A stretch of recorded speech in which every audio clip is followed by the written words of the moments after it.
भंडारकारा में खूनी खेल का अवैध कोयला कनेक्शन जहां धनबाद जेल के बड़ा जमादार जितेंद्र सिंह, छोटा जमादार रंजीत और रात्रि जमादार जांच के दायरे में है। वारदात के समय छोटा जमादार रंजीत ड्यूटी में मौजूद था।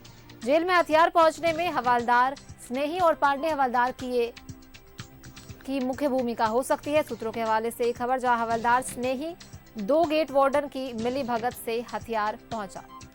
पुलिस भी इस बिंदु पर जांच कर रही है और जेल आईजी ने एक नई टीम धनबाद जेल भेजा है।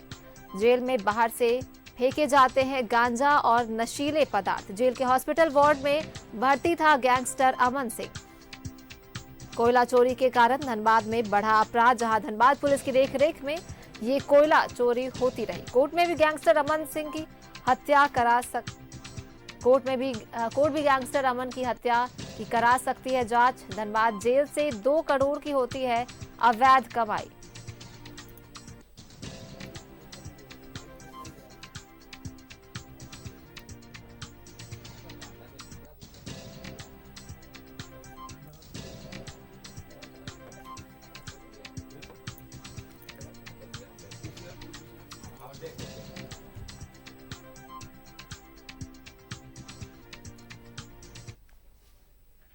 हमारे साथ हमारे एग्जीक्यूटिव एडिटर अभिषेक जुड़ रहे हैं ज्यादा जानकारी के साथ। अभिषेक, देखिए, अब इस मामले में सीबीआई जांच की मांग हो रही है। अमन सिंह के भाई सीबीआई जांच की मांग कर रहे हैं और अभी फिलहाल उनका एसएनएमसीएच में पोस्टमार्टम चल रहा है। क्या कुछ और अपडेट है आपके पास?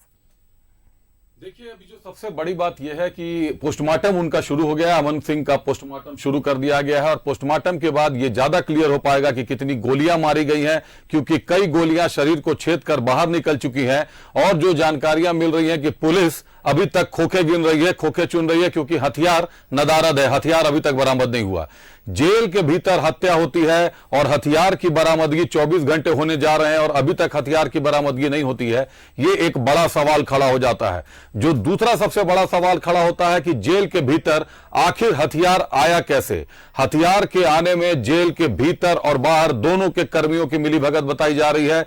जिला प्रशासन के कर्मी हो जो बाहरी सुरक्षा देखते हैं या जेल प्रशासन के कर्मी हो जो भीतरी सुरक्षा देखते हैं, बिना इन दोनों को मिलाए हुए जेल के भीतर हथियार नहीं पहुंच सकता। कुछ नाम जो जांच के दायरे में आ सकते हैं, उनमें हवलदार अरुण पांडे का नाम आ रहा है, जवान। एक ड्यूटी जमादार था रंजीत, उसका नाम आ रहा है। एक स्नेही कर एक सिपाही है, उसका नाम आ रहा है। ये तीनों मुख्य भूमिका में है जो जेल में अपनी सामान का आना जाना लेन देन करते हैं। सामान का आना जाना ये अंदर की बात है। अंदर की चर्चा में एक और नाम आपको बता दूं कि पूर्व जेल सुपरिटेंडेंट अजय कुमार का नाम भी जेल के भीतर इस वक्त चर्चा में है, क्योंकि जो वर्तमान जेल सुपरिटेंडेंट, नवनियुक्त जेल सुपरिटेंडेंट है मेंसन बरवा, वो छुट्टी पर गए हुए थे। उन्होंने ज्वाइनिंग की और उसके बाद अपना सामान लाने के लिए लातेहार गए हुए थे छुट्टी पर, और इसी बीच कांड हो जाता है। सिर्फ जेलर के डिपार्टमेंट मुस्तकीम अंसारी के कार्यभार में पूरा जेल चल रहा था, उन्हीं पर जिम्मेदारी थी और ये इन सिपाहियों के भरोसे जेल चलाया जा रहा था। तो वहां पर जेल सुपरिटेंडेंट मौजूद नहीं थे। पूर्व जेल सुपरिटेंडेंट के पद छोड़ने से पहले जो जानकारियां आ रही हैं कि वहां पर जिला प्रशासन ने छापामारी कर दी, छापामारी में कुछ मिला नहीं। मतलब कि पूर्व जेल सुपरिटेंडेंट अजय कुमार को भी क्लीन चिट मिल गया कि छापामारी में कुछ बरामद नहीं हुआ। लेकिन यहां एक चीज तय है कि जिस दिन हत्या होती है उस दिन हथियार घुसाया जा गया हो या उसके एक दिन पहले घुसाया हो, जेल के अंदर हथियार को छुपा कर रखना बहुत मुश्किल है, क्योंकि सारे बंदी हैं और वहां पर सारे बंदियों का जो कनेक्शन है वो निश्चित तौर पर झारखंड के हर जेल का कनेक्शन जेल से बाहर है। अमन सिंह भी अपना सिंडिकेट, अपना कॉरिडोर, क्राइम का कॉरिडोर चलाता था। यहां पर आपको एक बात बता दूं कि अमन सिंह और उसका गुरु मुन्ना बजरंगी दोनों को एक तरीके से मारा गया। मुन्ना बजरंगी को बागपत जेल में 9 गोलियां मारी गई। मुन्ना बजरंगी शूट आउट हुआ और स्पॉट डेथ कर गया। ठीक उसी तर्ज पर अमन सिंह की भी हत्या की गई। जेल के भीतर अमन सिंह पर गोलियां चलाई गई। लेकिन सत्ता के गलियारे में कह लें या बाहर अपराध के कॉरिडोर में कह लें, चर्चा तेज हुई थी कि इस मुन्ना बजरंगी हत्याकांड में कहीं न कहीं यूपी एसटीएफ की महत्वपूर्ण भूमिका रही है। तो जो झारखंड में हुआ अमन सिंह के साथ, इसको हम इस एंगल से भी देख सकते हैं, क्योंकि इसके कई एंगल हैं, कई पॉलिटिकल एंगल भी हैं। जो सबसे बड़ा मामला है कि अमन के मरने से सबसे ज्यादा फायदा किसको पहुंचता है। अमन पर नीरज हत्याकांड का अमन मुख्य आरोपी था। अमन ही वो आरोपी था नीरज सिंह हत्याकांड में जो कि सारे सूत्रों को एक लय में पिरो रहा था। अमन ही अगर गवाही की तरफ आ जाता तो कई कई मामले पलट सकते थे। और अमन ने लगभग 5 महीने पहले यह खुलासा किया था कि उसकी जान को खतरा है, उसको कभी भी मारा जा सकता है। और उसके बाद आखिरकार अमन को दुमका से धनबाद जेल शिफ्ट किया जाता है और धनबाद जेल में उसकी हत्या हो जाती है। एक ऑडियो भी वायरल होता है, हालांकि ऑडियो पर सच्चाई की बात अभी हम नहीं करेंगे। अब जो सवाल आपने पूछा था, सीबीआई जांच की मांग, सीबीआई जांच की मांग अमन सिंह के परिवार इसलिए कर रहा है क्योंकि इस कांड में हाई प्रोफाइल लोगों का इन्वॉल्वमेंट सामने आने की उम्मीद है। यहां आपको एक बड़े पते की बात बता दूं कि जो सुंदर महतो, जिसका नाम सुबह से चल रहा है, सुंदर महतो का असली नाम धीरज दास है और उसने फर्जी आधार कार्ड, फर्जी वोटर आईडी बनाया हुआ था चंद्रपुरा के एड्रेस पर, जिसमें उसका नाम सुंदर महतो था। और बाइक चोरी की मामूली से केस में वो जेल के भीतर गया। अगर हथियार नहीं मिलता है, हां, सीसीटीवी फुटेज में जरूर मामले आए हैं, जिसके बाद सुंदर महतो से पूछताछ की जा रही है। लेकिन सीसीटीवी फुटेज को कोर्ट कितना अहमियत देती है या कोर्ट में कितना विजिबल वो रहता है, इस पर बहुत कुछ निर्भर करता है। पुलिस के समक्ष जो सबसे बड़ी चुनौती है, हथियार खोजना। एआईजी हामिद अख्तर इस वक्त धनबाद जेल में है। एआईजी खुद ईडी के जांच की जद में है।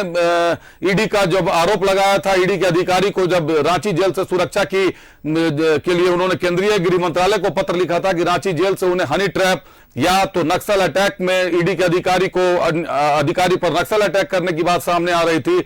उस समय रांची जेल बिरसा मुंडा केंद्रीय कारा के सुप्रिंटेंडेंट हामिद अख्तर ही थे। और उसके बाद जिस दिन ईडी को अपनी रिपोर्ट कोर्ट में सौंपनी थी, ठीक उसके एक दिन पहले तबादलों का रोचक खेल होता है और हामिद अख्तर को एआईजी 2 बना दिया जाता है, उनका प्रमोशन हो जाता है। इस वक्त हामिद अख्तर धनबाद जेल में है। पूरा मामला जो है कहीं न कहीं कई पॉलिटिकल एंगल से घिरा हुआ है। अब यह देखना रोचक होगा कि सुंदर दास कह लें या धीरज महतो कह लें, वो यूपी एसटीएफ से संलिप्त रहा, यूपी एसटीएफ के काम कर रहा था, रांची झारखंड एसटीएफ से संलिप्त रहा, या उसने हत्या की या नहीं की। पहले तो हथियार की बरामदगी होनी है। और इसके अलावा सिंह मेंशन के जो 2 बड़े नाम सामने आए थे नीरज सिंह हत्याकांड में, एक तो नीरज सिंह की पत्नी पूर्णिमा सिंह अभी विधायक हैं कांग्रेस में और घटक दल में हैं सरकार की, अभी तक उनका भी कोई बयान सामने नहीं आया। दूसरा संजीव सिंह जेल में है, संजीव सिंह का इस हत्याकांड में नाम आया था। तो दोनों ही मामले लंबित हैं, चल रहे हैं। अब यह देखना होगा कि अमन सिंह की मौत से सबसे ज्यादा फायदा किसको पहुंचता है। जी बिल्कुल अभिषेक, तो अमन सिंह की मौत से सबसे ज्यादा फायदा किसको पहुंचता है, देखने वाली बात होगी और जांच के बाद ही तस्वीरें साफ हो पाई। बहुत बहुत धन्यवाद आपका तमाम जानकारियों के लिए।